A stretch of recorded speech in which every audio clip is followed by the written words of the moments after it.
neighbor, Mrs. Paulette. I'm sorry. I am as good as I don't know. I'm thinking about Paulette McClooney. How did that go there? My dear Sister Priscilla Kimbrough, please forgive me. give a hand clap of praise. Priscilla, how are you? And then we have Mrs. Barbara McIntyre with her as well. Come on, give God a hand clap of praise. And these represent two of the mothers, which is the whole cadre of mothers of American Federation of Parents We Have Overcome organization, Mothers Against Crime organization, and Mothers United Together Against Crime International. And this is the multitude of mothers prayer breakfast that will be held October 17th, that's next week, at the United House of Prayer of All People at the corners of Church and Princess Anne Road, and in Norfolk, Virginia. It starts at 8:30 a.m. till 11 a.m. and the donation will be $6.25 to cover the cost of the breakfast. You really, if you have experienced the loss of a young child due to tragedy or trauma or death or murder, you need to be there and get some of the insights as to what your role and what can be done to stop this condition of our communities with our children. The Bible tells us that one can put 1,000 to flight and 2, 10,000. These women have been determined. They've been working on this for a long time. I would say better than 18 years. And now they are ready for such a time as this to take on the task of the oppression of those who would dare set our children up for failure, even through the educational system. This is the multitude of mothers praying for all our children on the White House lawn. And that target date is Mother's Day 2010.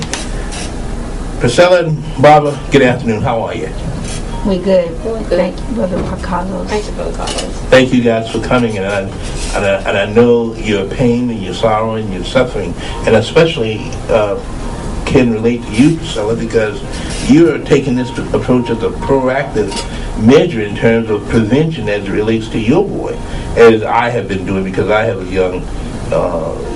young man at 16 years old, and trying to keep him from out of harm's way. Now, just how have you been basically, and I don't want to get into procedure, but how have you been relating to these other mothers, basically, who have gone through the tragedy of losing their son to street homicides? Well, at first, Carlos, we've been relating by letting the mothers know that we have to put God first. Mm-hmm. We have to give God all the praise. We have to be obedient to Him. We come together to let the mothers know that we've been there and we have suffered the pain, and now it's time for us to take a stand. Well, you guys have basically, especially I know through Norfolk Public Schools, they were saying at one time, and this has been better than 15 years ago, that they said that there was lack of parental involvement, and you guys went out and your mothers went out and you started flooding the PTA meetings and asking questions and being supportive of the children and the schools, and then consequently you guys were bought out. Tell me,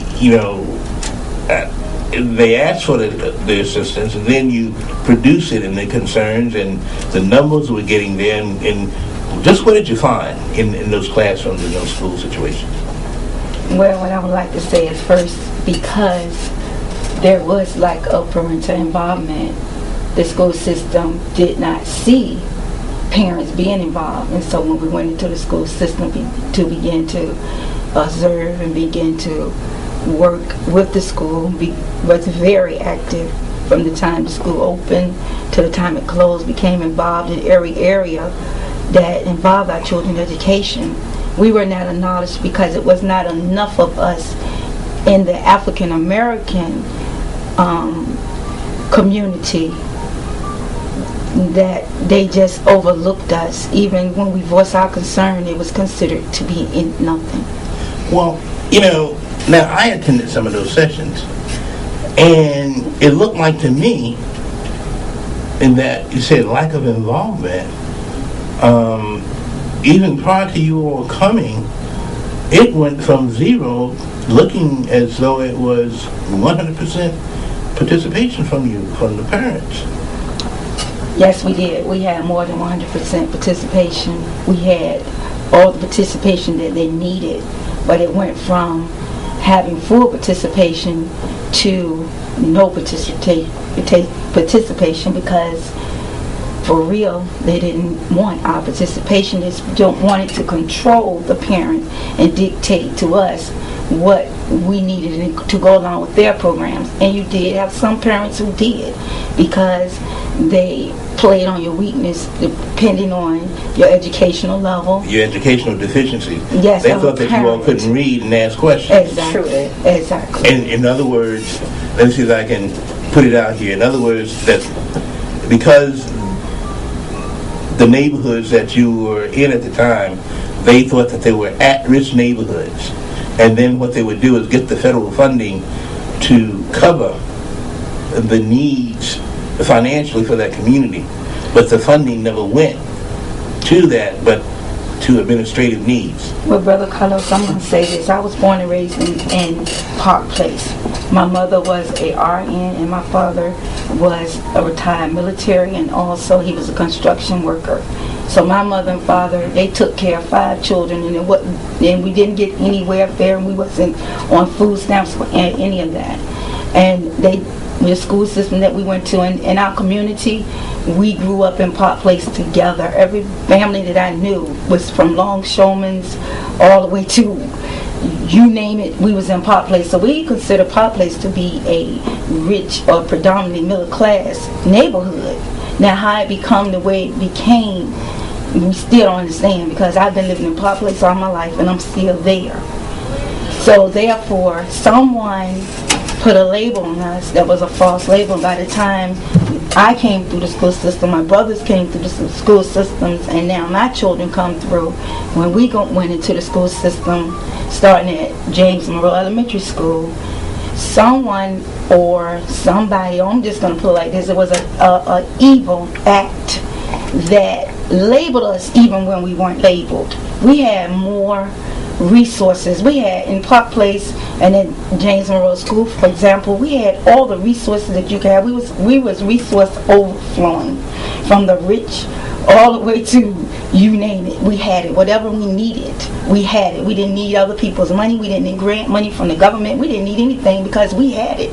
We were parents in there who became a networking team, and you couldn't tell me that the parents in Monroe would tell you that we didn't have it, because if they didn't, they sure perpetrated like they did. So our children went to school dressed well. They had their shoes. They had their equipment. And then we had networkers who was there to provide for those who didn't. So we took care of our own, and because we were able to go in and observe and read and write and network with every level, from the administrative level all the way to the federal level, we went in and we did our job. And now we're going to take our stand, because we did our job, and accountability is going to fall down on someone, because even though they thought that they had gotten rid of us, only thing they did is just made it so that we would have to work a little longer, because as parents we had homework to do too. And so barring us out of school was a privilege, because it gave us the opportunity to be able to go public, and it gave us the opportunity to see everything. So we know that the majority of this world is walking in darkness, and we know that a lot of people are blind, but those within the school system know that something is getting ready to take place. It's just like a child. When a child has done something wrong, they know at some point that they're going to be punished or penalized for what they have done, and you can see it all on them. You can almost ask the child, what did you do before you found out what it was that was actually done? And that's where the system is today. They already know. It's like they swallowed the mouse with the tail hanging out there. Exactly. Congratulations and good success to you, and I'll be right there with you, because I've watched, and my children are products of public school, and so am I. And I'm not belaboring any